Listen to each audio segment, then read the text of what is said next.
Now that we have clarified and refined what a vision means to a school, it is now time to do a quick check to see if your school has the capabilities to actually achieve this vision.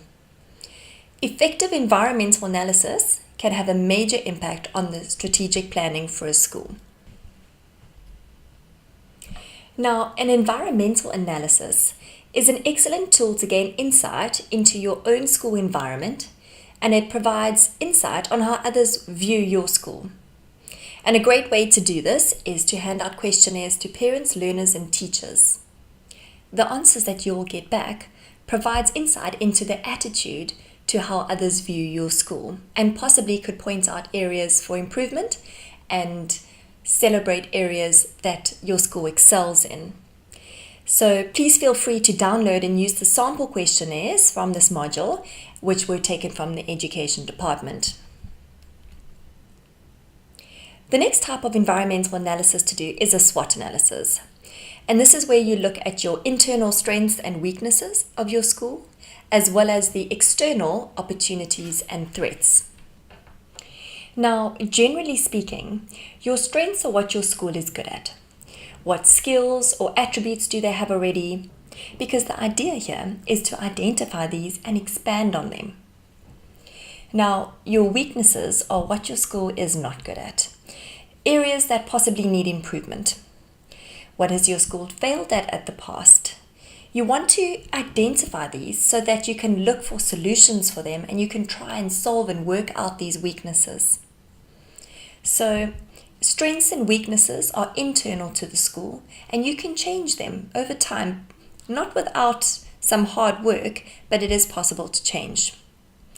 Opportunities and threats, on the other hand, are external, and you have no control over them, so you cannot change them.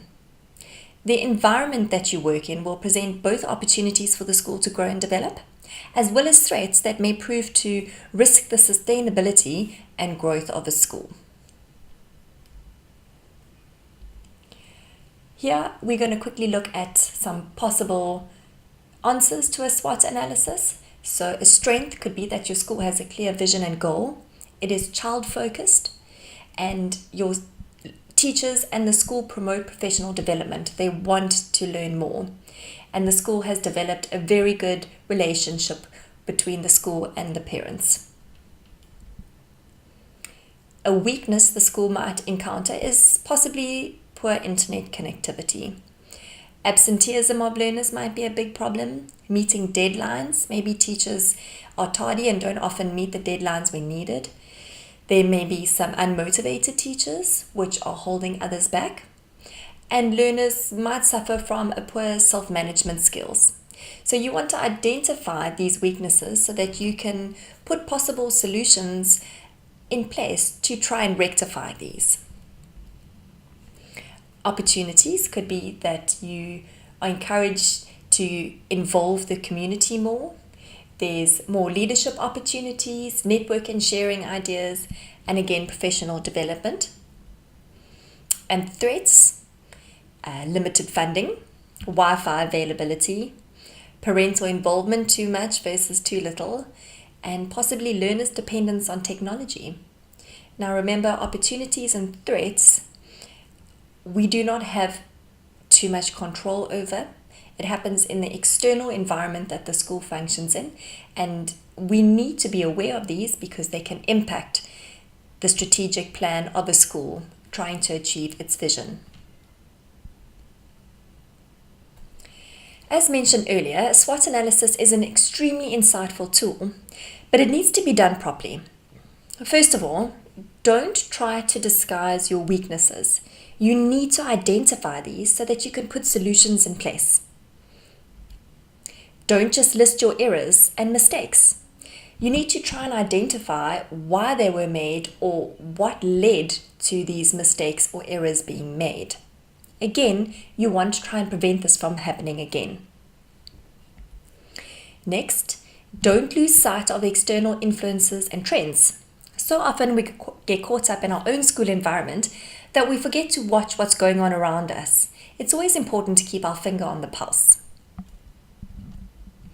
And remember, never let a SWOT analysis become a blame-laying exercise. You want to create a safe space that encourages people to own up to their mistakes. Those people are going to be more willing to rectify them and to improve on themselves if they are working in this safe environment. And lastly, never ignore the outcomes at a later stage of planning. Remember that understanding your environment, both internally and externally, is another critical prerequisite to strategic formulation. Now, when you are analyzing your environment, you might encounter some strategic issues, and these might also pop up in your SWOT analysis, but it's important to also identify them on their own now. And most likely, these issues will arise from the education department. And what happens is the education department will press upon you some of their targets or goals that need to be met. And although they might not be in line with your current focus areas for the school, you need to accommodate and consider these as well. An example of this could be target setting.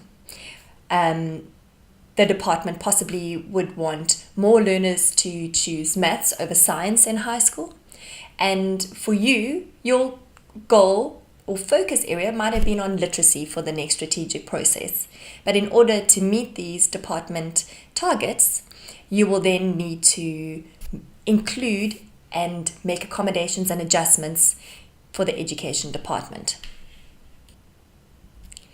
Another example could be changes to the curriculum or assessment criteria, such as the introduction of the IIAL, the incremental introduction of African languages. The teaching of a second additional language possibly wasn't in the forefront of your strategic planning. However, because it is impressed upon you by the education department, it now needs to move to the front and it needs to be given consideration and time. We end this module with a quote from Joyce Locke. "Build upon your strengths and the weaknesses will gradually take care of themselves."